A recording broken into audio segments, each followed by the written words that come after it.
So, hello, and day. Part 2. Yes. I am Sidney James, and this is... Daddy. Chris also. Chris also. And today's episode, we are speaking of the Suva Skyline, 1984 to 2030.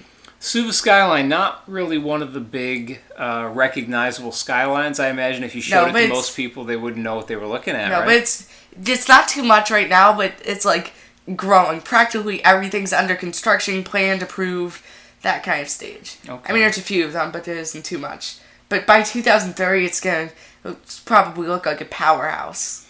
So I'm going to guess that there's a pretty good amount of international investment going on there because, especially tourism, from China. Yeah, tourism being the main, tourism industry. actually isn't just the thing. I don't remember, but it grew from it didn't grow from one industry, but it grew from a bunch of industries. Okay.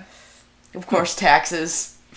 Yeah, but I'm not surprised to hear any of that, though. Now, the Suva population already was 224,000 in 2007. Okay. And it was practically nothing in 2000. I mean, it was. But first, let's just talk about Suva itself. Okay. Now, Suva, I don't know. Fiji, yes. Right? We're talking about Fiji. It's capital of Fiji. Yeah, okay. It's located on southeastern Viti Levu. And I'm not sure when it's settled, but want to hear something. So Suva, I don't really know when it was established, but Ndege, the ancestor of the Fijian peoples, we'll talk about that in another episode, was the first Fijian really descend, and Lutuna Somba Somba, they were the first Fijians, and then Ndege, I know, married someone in Suva, and we know the Melanesians arrived around 200 BC.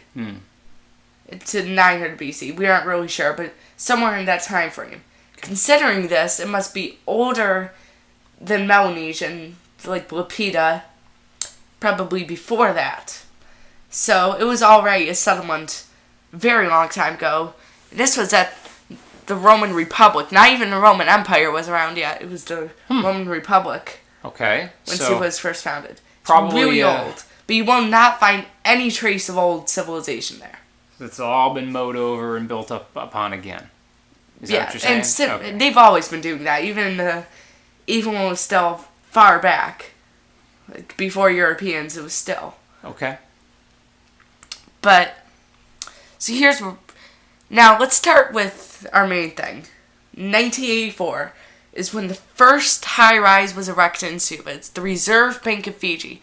14 years after independence, they built it 17 stories high. 17 stories, so that's a high-rise. Yes. Constitutes a skyscraper? No, it does not constitute a skyscraper. No, just a high-rise. I mean, the skyline, it does. I'm just including all of that. Okay, gotcha. I'd kind of deem them the same thing. Yeah, I wasn't sure if there was you have to be this many floors to be a skyscraper. 10 or higher is considered. 10 or higher. Okay. It's high-rise. Okay. I think 20, 30 or... it was something for skyscraper. Okay. It wasn't over 20, but it wasn't over 30. Something in between there. No problem. It's a tall building, yes. 17 stories. That's and you'd see nothing more till 2005 with Suva Central, 12 stories built right next to it. Mm-hmm. Then from around 2003, 2011, you had a bunch of 10 stories built. Okay. These include the Suva Vow House, the Civic Towers, let me think, just a second,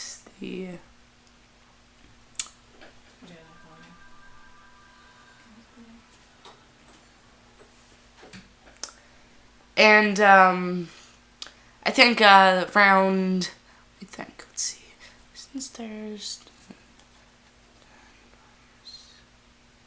7 were built. 7. Okay, got it. So that's just then. Now, not really too much. 7 skyscrapers. But then, as you progress in 2015, people let me just explain the companies. Sharma Design Group. Now, this guy was founded by Vijay Sharma, and I believe that was him. I know that was one of the workers in 1998. 2-8. What is this, an architect or a development company or what? Both. It's around both. Sharma Architects and Sharma Design Group, they both have that name. Okay. Now they started designing a bunch of stuff, and a lot of it got approved. You also have the Carpenters design group, Carpenters Fiji Limited, buying stuff, a few designs for them. And so let's start from the beginning. We have the WG, we'll get there later.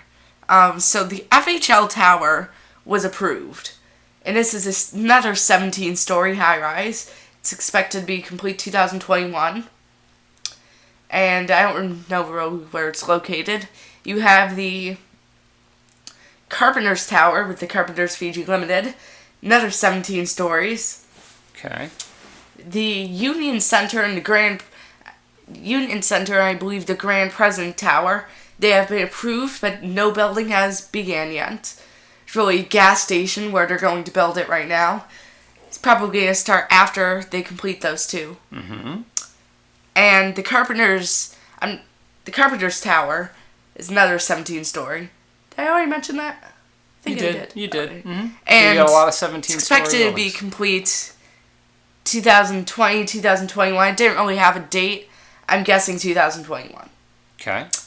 And then you got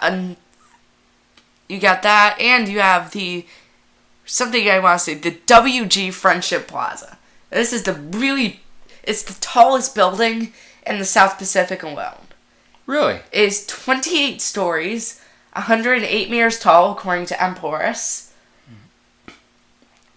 And it began construction in 2017. They just topped it out recently. They said 28 stories, but the Fiji Sun, it said it was 30 stories, so I guess they changed it in between. Okay. And they expect to complete this year, but of course delays because of the corona. Yep. And so that's that for the moment. You have a lot of approved ones. Then you have the planned and yet to be approved, the Grand Fijian, or the Grand Apartment Hotel Tower. Mm-hmm. It's a 30-story, 117-meter high-rise. Okay. It has not yet been approved, though I'm not really sure what happened to it. They said building was supposed to happen in 2016, obviously. Well, there's hundreds of things that can delay big construction projects, so, if they didn't say outright what it was... Every single construction project there has been delayed. Yeah. There's never been one on time. But, so that's not being included, but recently they were going to use the Grand Fijian, but they got sued and had to use, as for example, if you go everywhere, even the website, it will say Grand Fijian, but really, if you go to the Sharma design group where they designed it, it's the Grand Apartment Hotel. Okay. And you have a few planned, but not even really shown out there yet, like the Sky Sail Towers, one of those apartment ones. And then the final one I want to give here is the Foreshore. Now this is a bunch of buildings, it's not just one building. Mm-hmm. So the Foreshore development was proposed, and the Carpenters went through a bunch of them until they reached the Sharma Design Group, and they decided to use them. Of course, the others they decided to do were really weird looking. Like, one of them was like this... It's hard to describe showing something with your hands. It was like a oval shape. It's like a fat oval. A fat oval. Like 3 fat orange ovals that are pretty ugly and weird looking. So you got past them. I don't remember the design group. It was started with an A. Then they went to another one of the big ones. I don't remember what it was either. They also gave a pretty weird one. And then when they got to Sharma Design Group, it looked pretty authentic. Authentic as compared to what? Like, actually as a good tower. Like, not some strange fat orange ovals. Oh, it was just something a little more consistent with the other buildings in the area. And now it was consistent for looking like a high-rise. Okay. There's no information about how tall these are, but they've already began construction on just recently in September. Mm-hmm. Okay. And I'm not really sure if they've done anything to it. They had this really big, loud concrete dispenser that they were forced to shut down. Why? Because it was disturbing people? It was really disturbing. Okay. WG Friendship Plaza also was threatened that they'd destroy the building unless they made it less dirty. They're very consistent making sure it's clean and good for people. Okay. Because I guess they just stopped working and rats started going everywhere. It became like a dirty area. Well, once you dig up the ground and expose all that kind of stuff, you never... Well, it was already you got no pretty control tall. over They have it a then. lot. They have the structure. Okay. They have a few concrete things over there. And they're beginning. That stuff looks pretty tall. Like, it looks 2 times taller than the Reserve Bank. Okay. It's already pretty tall. And I'm guessing this is going to be complete around 2023 or 4, maybe even 5. Gotcha. All right. And of course, you got those ones that haven't been really even proposed yet, like the Skysale apartments. So I guess what you're kind of getting at is that the Fiji Suva Skyline is going to look a lot different in a couple years than it does now. Plus, you got a million new projects they're going to give. So it's a pretty modern city? Is that... It's pretty modern. Yeah? Okay, cool. So I'm not surprised they're building lots of skyscrapers then. Neat. Sorry to do that. I think that was a deep, detailed dive into the Suva Skyline. Thank you. Yeah. Remember, most of that stuff is not built yet. Only you got the WG Friendship Plaza is topped out, but it's not really. It's just a frame. But you got the 7 of those, and you got the Reserve Bank, and you have Suva Central. That's really all you got right now. But of course, all that stuff's being built. I'm sure it looks like a city. I'd like to do one thing. I'd like to compare it to Manhattan, because it's surprisingly a lot like it. And it's developing Skyline. Well, I hear why. So the first high-rise in New York was built 1984. Surprisingly for Fiji, was its first high-rise also. And in the early 1900s, they started building like some normal-sized high-rises, just like Fiji at that time. Then in the 1910s, they started planning a bunch of things, built a few. And then in the 20s, they had their boom, just like a lot like Suva. Interesting. Okay. So different scale, but similar timelines. Okay. Yes.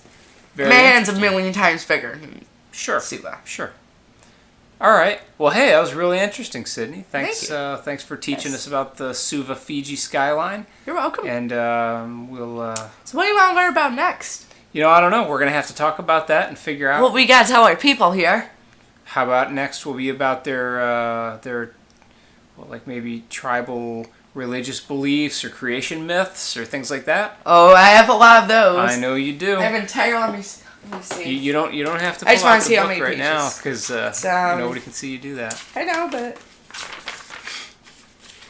you're hearing Sidney right now flipping the pages of a book. Not too sure why he's doing that. 251-page book on that. 251 pages. Well, and A.W. Reed and Nez Hames, thank you for doing that book. It's very nice. And I believe Nez Hames is still alive, so... That's great. Yeah. Okay. Probably in her 80s, but... Yeah. Well, thanks, everybody, and thank you, Sidney. You're welcome. And next will be about religion. That'll be around 30-minute episode. Oh, I have a lot to do with that. Probably need to do multiple segments. Split it into 2. All right. And have a good day. And this is our podcast. Thank you. Thank you. Goodbye.